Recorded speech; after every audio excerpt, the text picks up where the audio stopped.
మహిళపై auto driver rape. ఈ నా కొడుకులని ఎట్లా దన్నాలంటే పబ్లిక్లో ఉరిదీయాలి. దుబాయ్ చట్టాలు రావాలి మన దగ్గర ఇటువంటి పనులు చేసేందుకు. అనారోగ్యంతో ఉన్నామని ఆసుపత్రికి తీసుకెళ్తానని నమ్మించి మోసం. ఈ ఆటోలకు ఈ నెంబర్లు కాకుండా వాళ్ళ ఈ సపరేట్గా పోలీస్ శాఖ నుంచి సపరేట్ నెంబర్లు ఇచ్చి అది పెద్దగా నెంబర్ పెట్టుకొని ఎంత దూరం ఉన్న నెంబర్ కనబడేటట్టుగా ఆ నెంబర్ మీద ఏడ రిజిస్ట్రేషన్ అయ్యి దానికి క్యూఆర్ కోడ్ ఉండాలి. ఆ కోడ్ కొడితే మన డీటెయిల్స్ వచ్చేటట్టు.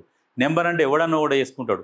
ఇట్లా కాదు, బండి నెంబరు ప్లస్ దానికి ఒక నెంబరు, ఏడ తిరుగుతున్నది, దానికి ఒక జీపీఎస్ ట్రాకింగ్ సిస్టము. ఈ ఆటోలని చాలా అసలు ఎట్లా అంటే ఘోరంగా ఉన్నది, ఘోరంగా. ఇంట్లో ఒక 10% మంది ఏమన్నా లంగాలు ఉంటుండొచ్చు, కానీ మిగతా 90% మందికి చెడ్డ పేరు వస్తుంది ఆటోలల్లో. అందుకనే వీళ్ళ మీద ఏదన్నా గట్టిగా చర్యలు తీసుకోవాలి. ఒకప్పుడు ఉంటుండే ఈ మంచిగా, ఎప్పుడు ఉమ్మడి ఆంధ్రప్రదేశ్ ఉన్నప్పుడు ఏదన్నా ఇష్యూ ఉన్నదంటే వెంటనే ఉంటుండే. ఇప్పుడు కూడా ఈ మధ్యన రేవంత్ రెడ్డి గారు కూడా ఇప్పుడు ఆలోచన చేస్తున్నారు, లా అండ్ ఆర్డర్ మీద కఠిన చర్యలు తీసుకోవాలి. పోలీసు వాళ్ళు స్టేషన్లలో కూర్చోవద్దు, నిత్యం ప్రజలలోనే ఉండాలి, రోడ్ల మీదనే కనబడుతుండాలనేది ఇప్పుడు మొన్న ఆర్డర్స్ పాస్ చేసిండు.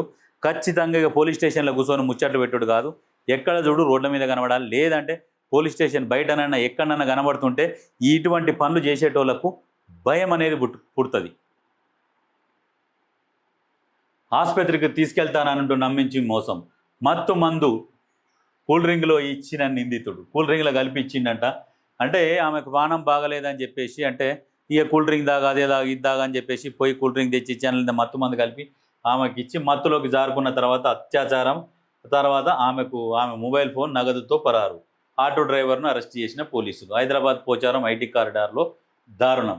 ఇటువంటి దారుణాలు జరుగుతున్నప్పుడు దుబాయ్ చట్టాలు ఇటువంటి వాటిని ఇంప్లిమెంట్ చేయాలి. చట్ట సవరణలు ఇట్లా కావాలి.